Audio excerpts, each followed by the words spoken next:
i35equipment.com. Today we're in a John Deere 310 SK Backhoe Loader.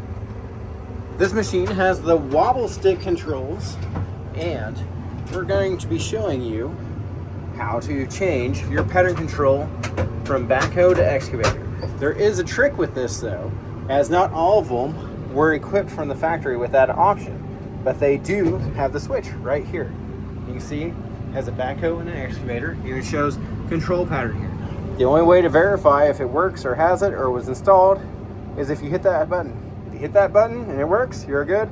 And if not, it'll be like this machine where it'll tell you it was not installed. Option not installed.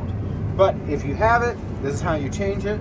You're just going to hit that button, and then you're going to engage in your digging pattern control of choice.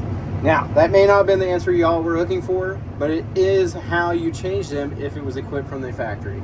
Hope it's beneficial to you. Always consult your operator's manual, and if you're in the market for used heavy equipment, check out our website at i35equipment.com.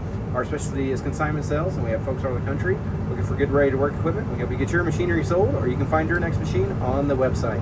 Thanks for watching. Hope you have a wonderful day.